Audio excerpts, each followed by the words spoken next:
Your alarm just went off. Before you even open your eyes, you know roughly what time it is, what the weather will be, and what you are going to eat.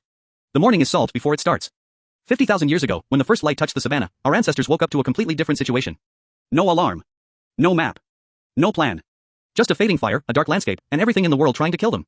So what did they actually do in those first hours of dawn? The answer turns out to be one of the most impressive things our species has ever done. Before anyone stood up, before a single word was spoken, the group listened. A branch cracking in the wrong direction meant something large had moved through camp. A sudden silence of birds meant a predator was nearby. To modern ears, the African morning sounds peaceful. To ancient ears, it was a full briefing. And the group that read it most accurately was the group that survived. The first light revealed what the darkness had hidden. Footprints near the camp. Ash scattered by wind. Bones dragged from yesterday's fire. Every mark in the mud told a story. And ancient humans were extraordinary readers of that story. Sand trackers, one of the last peoples maintaining deep continuity with this way of life, can reconstruct where an animal went hours earlier from a single footprint in dry soil. Not by guessing. By applying systematic, rigorous logic.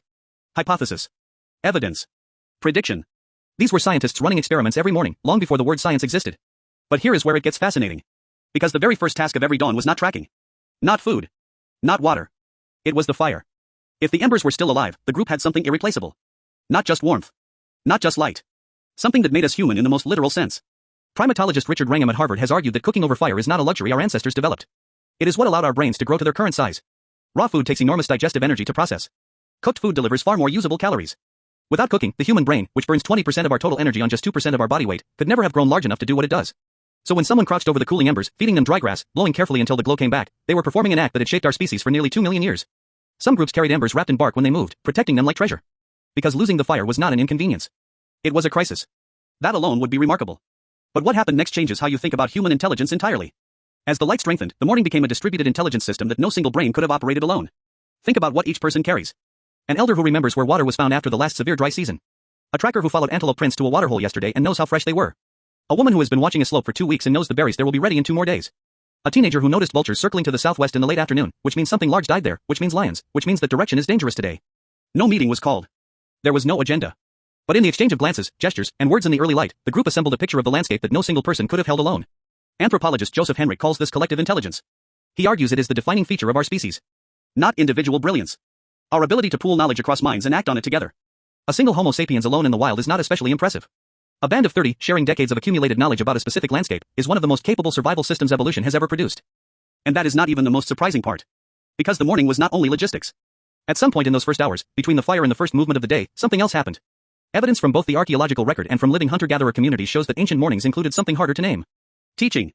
Bonding. Meaning-making. An elder showing a young hunter how to read a track without disturbing it. A parent helping a child climb to reach something unreachable alone. People sharing food before the work of the day began. Red ochre pigment on skin. Shells worn as beads. Objects placed with the dead. These are not survival behaviors. You do not need jewelry to find water. You do not need pigment to hunt. These are the behaviors of a species that does not only live in the world but interprets it. Finds significance in it. Asks what things mean. And what would dawn have meant to people who had no explanation for why the sun returned? Every morning the darkness ended. Every morning the world became visible again. For minds capable of symbolic thought, that rhythm, repeated every day of an entire life, would not have been nothing. But what does all of this mean for us, right now? It means we have badly misunderstood our ancestors. We imagine them as primitive. Reactive. Barely conscious. But the evidence tells a completely different story. These were people running sophisticated predictive models of their environment before breakfast. Coordinating complex group behavior without formal structures. Transmitting hard-won knowledge across generations with perfect fidelity, with nothing to write it on. The brain that read tracks in wet mud 50,000 years ago is the same brain you are using right now. The hardware has not changed. What has changed is everything built around it. Every city, every science, every piece of language and law and art is built on the foundation of those mornings. Thousands of dawns. A fire rebuilt. A track read. A decision made. A child taught. The light welcomed back. So tomorrow, when your alarm goes off, before you reach for your phone, lie still for 30 seconds. Listen. Your nervous system is still running the same morning protocols it ran 300,000 years ago. The morning has not changed. Only the world around it has. Subscribe and come back every week. Next time, why we are the last humans on Earth. There were 9 human species. All but one vanished. What happened is more disturbing than almost anyone is willing to say.